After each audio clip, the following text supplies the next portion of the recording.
Welcome. Welcome. Welcome to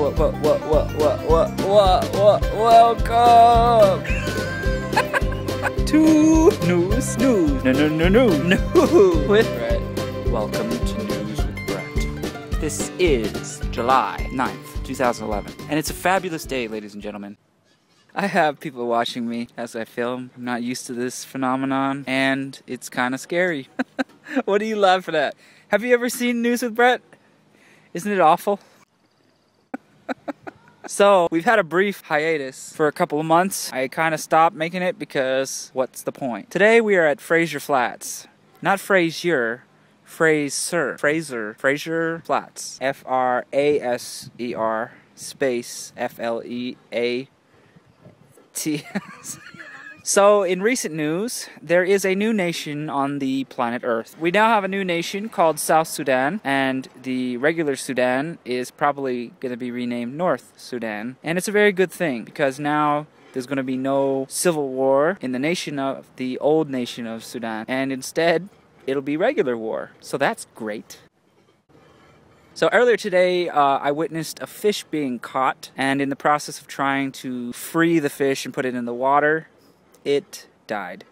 And we resuscitated it in the water and it swam upside down. I went to go, Mom, I am filming.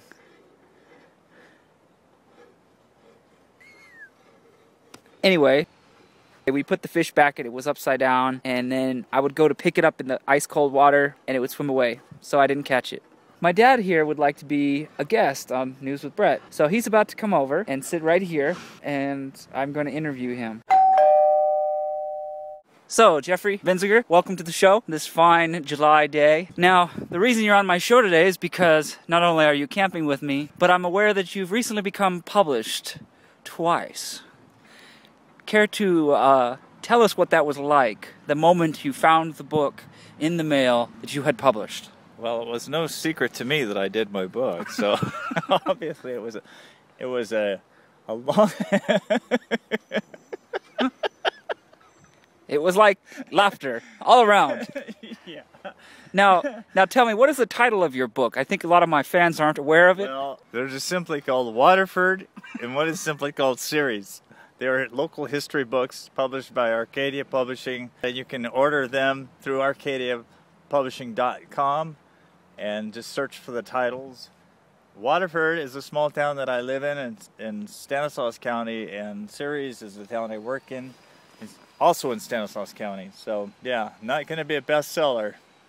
I think my first royalty check was $300. So, in other words, yes, nobody would like to buy these books. No, that's not true. I sold about 800 copies of Series, and I personally sold about 120 copies of Waterford, and they're still selling at Ace Hardware in Waterford, and my Series book is selling at Series Drugstore in downtown Ceres. Now, these are riveting stories about young people who fight through starvation against all odds. And No, but there is a story of a man in Ceres who actually served in the Union Army during the Civil War, and he was wounded, and he spent some time at the hospital near Washington, D.C., and Abraham Lincoln came in, and at another point, I know the story was Lincoln walked in, and because this gentleman was tall, he wanted the gentleman to stand up and see who was taller, and I think Abe was taller by an inch, so this guy was really tall. And then Mrs. Lincoln came in and gave them oranges, gave all the wounded soldiers oranges, so that was an interesting part of my book. That's phenomenal, and that happened not very far from here. That somebody from Ceres, not very far from here, was in the Civil War. Is that true? He actually had contact with Abraham Lincoln himself, so... Yeah, but it's mostly how the town was established, and most of those valley towns were established by the gold rush, and people, set up towns wherever there was a river because they had to cross by ferry, so there was a lot of enterprising people who opened stores and saloons and businesses. So it's pretty interesting. It's part of the California Gold Rush. Catch California Gold, too, on PBS. That's my buddy, Hugh Hauser. He called me the other day. Actually, we're not friends. Oh, forgive me. Just call him now. And we did talk on the phone, not about my book, but because I had a story idea for him. Well, before you go, Father, Oh, I have one question for you Yes. from my 25 viewers. So I sell more books than you sell videos.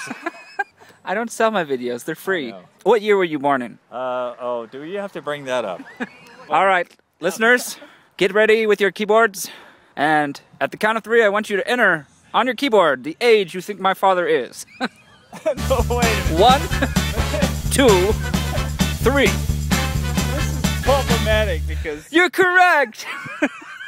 because they know how old you are, and all they have to do is add, you know, approximately 20. So, not fair. I'm almost 30, sir. Doesn't help you, does it? Well, it's been great having you and all, but I'm gonna do a magic trick and make you disappear. A long time.